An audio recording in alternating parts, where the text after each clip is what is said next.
write down notes because I was really excited and a little nervous about this. So this is the first event, so thank you all so much.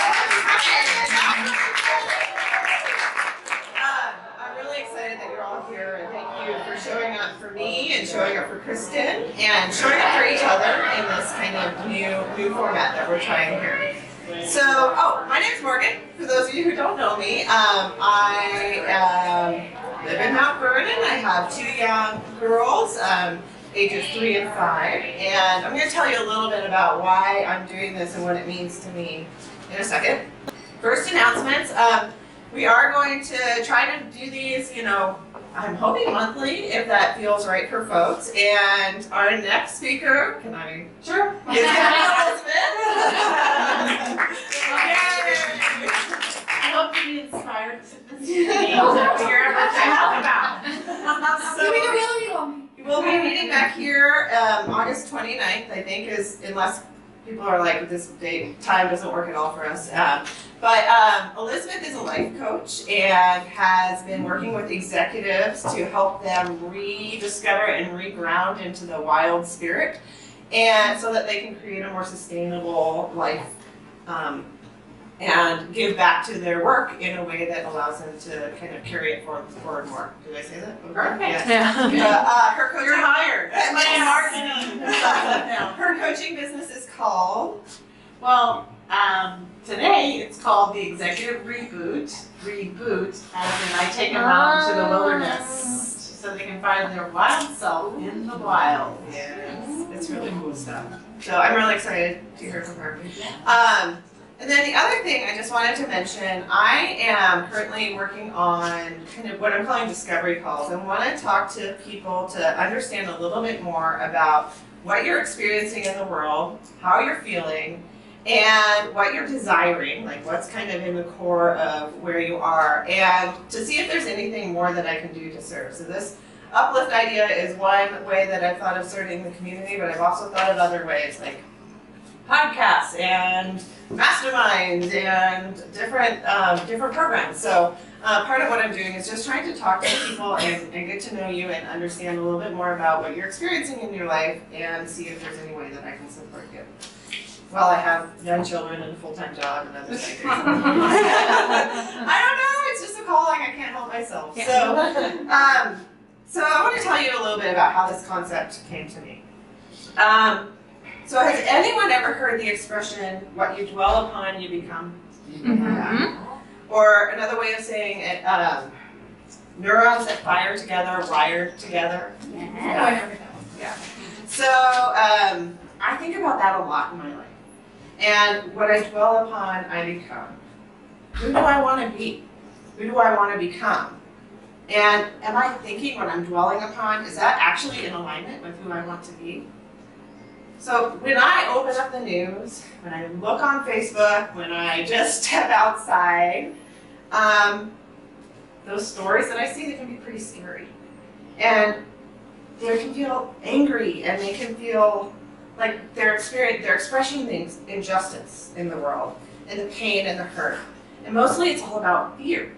It's just really focused on fear. The other day I opened up my Facebook account, and it was this picture or this video of a starving orangutan, and it was like heartbreaking. It was this orangutan, and it had its baby, and it was climbing through this devastated, clear-cut area that had been cut for palm oil or something like that.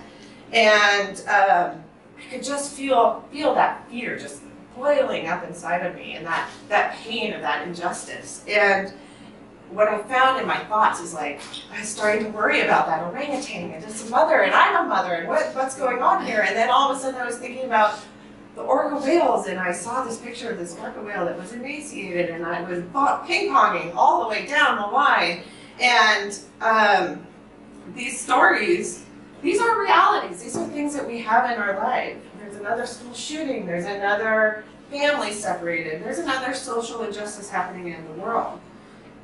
And I spent so much of my life, like, maybe it was subconscious, not really on the surface, but thinking, if there's that much sadness in the world, I should be sad too. I should be there. Like, if there's suffering in the world, I should suffer. Who am I to be happy? Who am I to be positive? Like, to be lighthearted in this world that there's so much pain. But what I dwell upon, I become. And so I become that sadness, and I become that pain, and I become that orangutan that's starving. So how do I work to make things better if I'm totally depleted? And how do I work to create the type of world that I want to see if I'm sad and if I'm starving? I don't want to feel that way right now. Like, I've been there. And I'm just like choosing a different path, because when I feel that way, it makes it so I can't really show up to solve the problems. I can't really show up to solve the problems that there are in the world. So if we want to make change, if we want to be the architects of change in our society, we need to choose a different path.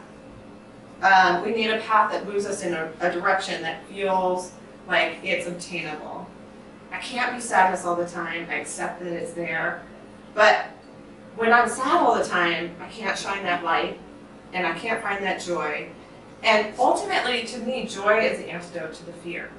And the fear is driving so much of our decisions these days. So, can you feel fear if you feel joy? What you dwell upon, you become. And what I become radiates out to others in the way that I relate to you, in the way I show up for you, in the way I look at a problem and I try to solve that problem. So that's the reason why I created Uplift.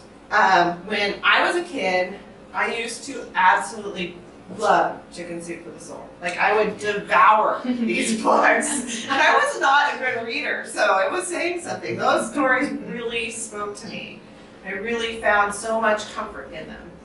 And I can still remember those stories. Like, there's a story of this guy, he was walking down the beach and it was just littered with sea stars that had washed up.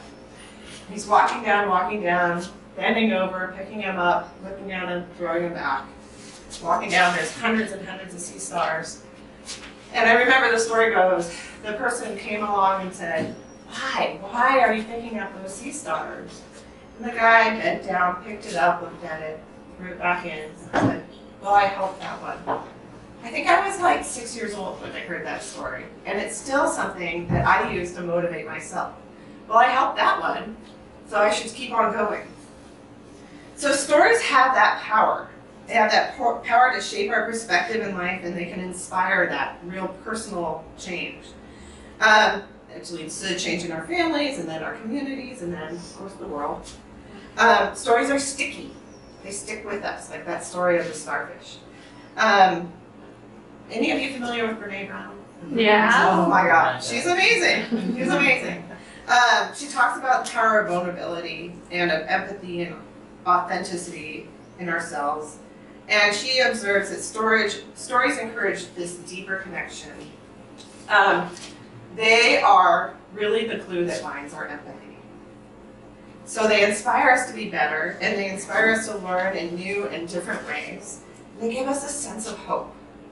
Through stories, we can overcome challenges, we can explore new places, and we can see each other with just a greater depth.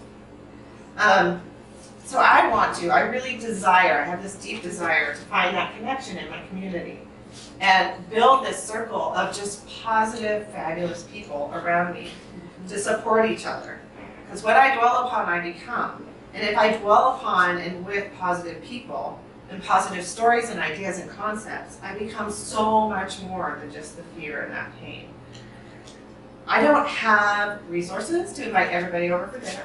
So I invited everybody here to try this and to help be part of the momentum of creating this positive, supportive environment in our world, in this place that we need it so, so desperately. So we're here to inspire each other through stories. It's really it. It's just that simple. To lift others up and feel uplifted within ourselves. To find unity and support in the challenges and paths that others have walked. And to feel inspired to be our own authentic and unique selves. So with that, I am so honored and so grateful to bring to the front my dear friend and inspiration, Kristen Stavros. I know she's going to be telling a lot about her story, so I'm not going to go into big introductions. And everybody, please welcome Kristen.